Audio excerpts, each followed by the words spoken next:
Welcome back to our Salt Lake on your Tuesday morning. There have been numerous bear sightings across the state of Utah in recent weeks. To find out if this is unusual and maybe what to do if you see a bear in your neighborhood, we're talking to an expert here, Chad Wilson from the Utah Division of Wildlife Resources. Chad, thank you for being here this morning.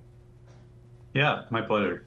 Okay, so we have certainly reported on quite a few bear sightings across northern Utah in recent weeks. Let me ask you, is this unusual? Are we seeing more out there, or is it just being talked about more? Give us some perspective here.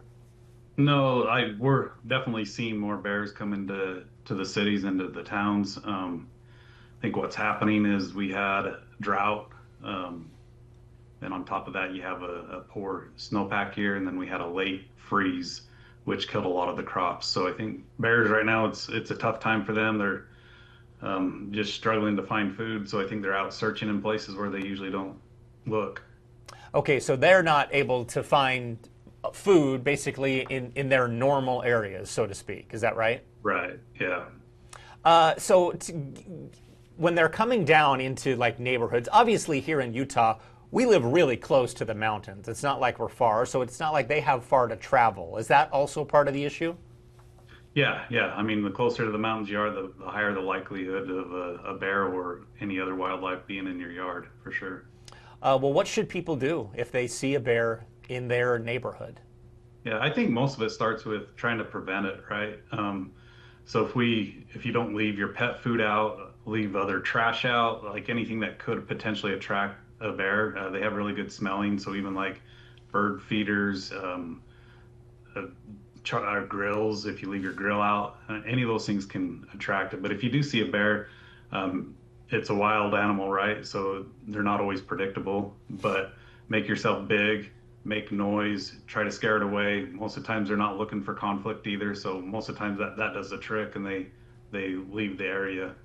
If it's in a neighborhood and potentially could be dangerous, then yeah, give us a call, give the division a call or your local PD, and let's go try to make sure that we keep people safe. And it is really about kind of keeping a clean area around your home. Like I've certainly camped in bear country in Utah, but also in other western states, and they certainly instill in you, hey, you got to keep a clean campsite. But the same goes for your home and yard. Yeah.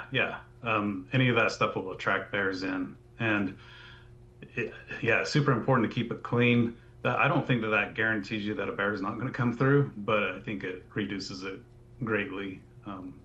And if they do come through, they don't get rewarded, right? Like a lot of times, if these bears come in and they get rewarded, they say, okay, this is an easy meal. I'm going to come back in tomorrow and the next day, and then pretty soon you have a problem where they aren't even afraid of people anymore.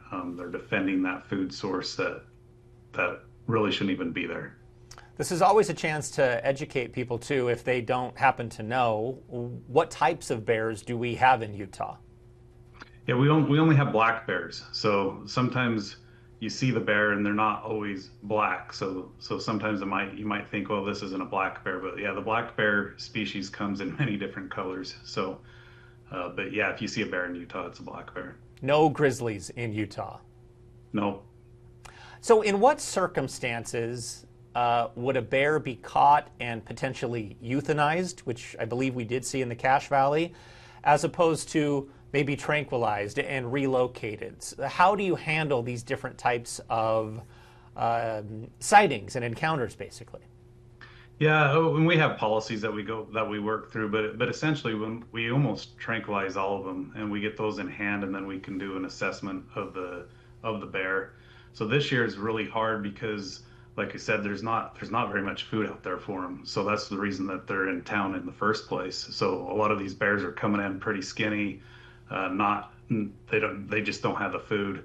And we don't really have places right now in the state where we can release them and they would have food. So the chances are right now is if we release the bear, it's either going to come back and get into trouble, so to speak, with humans, or likely it's going to starve to death. So we just take in the totality of the circumstances of everything going on and weigh all that stuff out and make the decision there.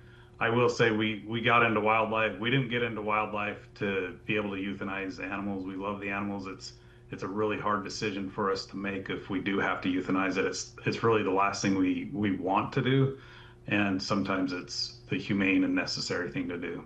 And the more often a bear comes into a neighborhoods, basically, they're gradually getting used to people, aren't they? And that makes it a little more dangerous.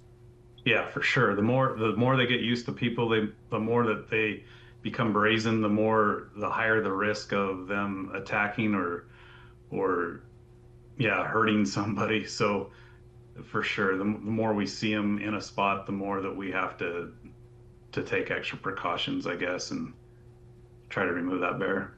And I know you're focused on Utah, but we're certainly not the only place that has, dealt with that kind of dismal winter we had and the drought.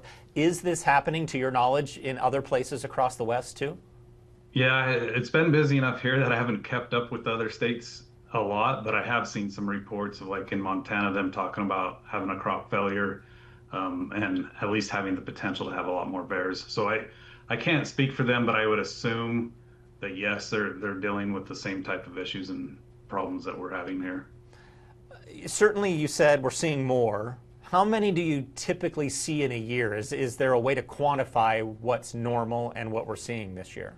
Yeah, I don't know about all sightings, but we have logs that we log every action that we do. So it's not necessarily mean each action is one bear. You could have 3 or 4 actions on a single bear.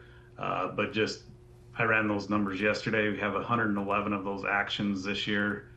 Typical year is probably like 60 or 70.